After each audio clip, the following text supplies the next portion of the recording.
but people had some concerns about, Sure. proprietary apps. These are your things, and of course, software is a way to a more sustainable business model than it would be a hardware model. So when Sure. it comes to proprietary apps, it's a nominal fee, but it's free to try, I believe, as they get 100%, they get going. 100% free to try. And look, we're building some of the basic apps, the Messenger, VPN, others on open source constructs. But like, yeah, what we're charging for is if we're going to stand up a global VPN network, it costs money to run servers. It costs Mm-hmm. money to move traffic around the internet. Yes. And so that's what we're doing. Yeah. And so, Element's a key piece of our Messenger. That's an open source platform. People can go in there. We've actually stitched together 3 different VPN, OpenVPN, and I don't have the phone right in front of me. 3 different VPN, open source VPN platforms or protocols that are in there. But yeah, yes, it costs money to have a VPN. Everybody's like, I could stand up a VPN on my own. Like, okay, if you want to stand up 35 nodes that then provide this to tens of thousands of people, that's okay. But it does. It costs money. Our VPN tracks nothing. We don't have any, and we don't have any search, none of it, right? And so, everybody thinks like, oh, I can use Express or Nord or these or the other. I'm telling you that they're tracking your information. The key structure inside of our Messenger is solid. We don't have them. If you lose your keys, we're not going to help you recover. We can't help you recover. Not that we're not going to help you recover. We can't help you recover. So, right. So like understanding the significance of protecting your keys and passphrases and things like that. Like there's no key recovery thing you can send back to us and we'd be like, oh, we'll decrypt all your messages for you now. Doesn't exist. And I understand that I think it was 2002 or might have been 2003, where there's like you're testing the hackability of your products, so something like that, where you're testing the protection of it, and maybe I read it wrong, but you're also inviting others. It's kind of like through like Well, not phone. 2002, 2003. That was well before we did this. So 2 years ago. Oh, Yeah. We've got a bounty program out there. okay. It's available. So we've got 5 of our phones passing a crypto wallet unlock key. There's $25,000 in the crypto wallet, and so if you can pass it, the phones are in the United States and Israel, South America, Europe. The Messenger's out there. You can get to the Messenger. You can understand it. You can hack into our Messenger servers. DDoS and things like that, just messing with it is not there, but there's $25,000 out for anybody. It's there. That's been in that crypto wallet for 2 years. And so you can come get it and then you can just take it. But if you like reach back out to us and say like, here's how I got it, then we'll give you another $25,000. Some people will say that's not enough, make it $1 million bounty. And okay.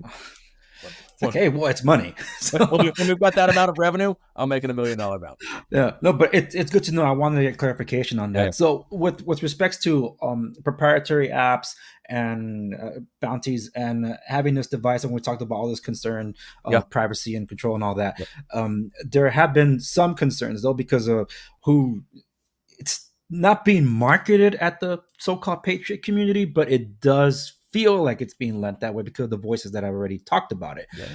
Sure. which is why I brought up some concerns about a honeypot. What do you say to that?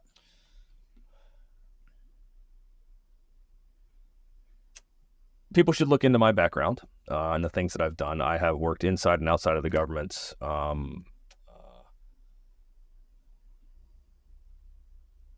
I will tell you, my partner, Eric Prince, is one of the folks that's more focused on privacy because of the attacks that have happened on him. You're right. There's been programs by the FBI to create things, and then all of a sudden, they just turn out to be a big honeypot. Look, I'll provide anybody a white glove evaluation of all of our code. We're in the process of getting ready to deploy and publish a ton of the open source that we've got out there. Mm-hmm. As you may or may not know, as you're getting something up and going, immediately publishing it as you're working is tough, because then somebody's like, that single line's wrong, and like you guys haven't, yeah, you even haven't had a chance to like, test it out in beta with your own team. So I'm not scared of open sourcing our stuff. I'm going to do it at the right time. People can get into the back, if they want to get in the back door, the conspiracy theorists. Look, man, I had a marketing call about an hour before I got on with you, Andres. And, we just went back through some of the Twitter comments about a video that Eric put out. And look, I mean, there's people like, he's a traitor. And I'm like, never met him. You've never read anything he's written. You've actually never seen any of his work. And to like call him a traitor and then whatever. Can he be polarizing? Sure. Can anybody on any side be polarizing? Yes. But can we agree on the fact that because we've decided to carry this does not give the United States government or any government access to our private lives, to include what was just talked about, in my living room last night. Tough conversations, but just because we had phones around, does that literally give the tech companies and the government access to those things? I think the answer is no, and I'm happy to get on with anybody on any side of the political spectrum. And I was very honored to be able to be part of the ACLU stuff, and I was just on the conversation, asked a few questions. Happen to know some people there, and everybody's like, yes, no, we agree with you.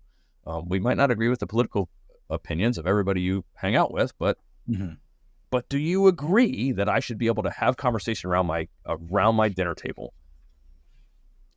and whether I'm hiding something or not, have that not available to industry and government to mine and monitor and do keyword searching on?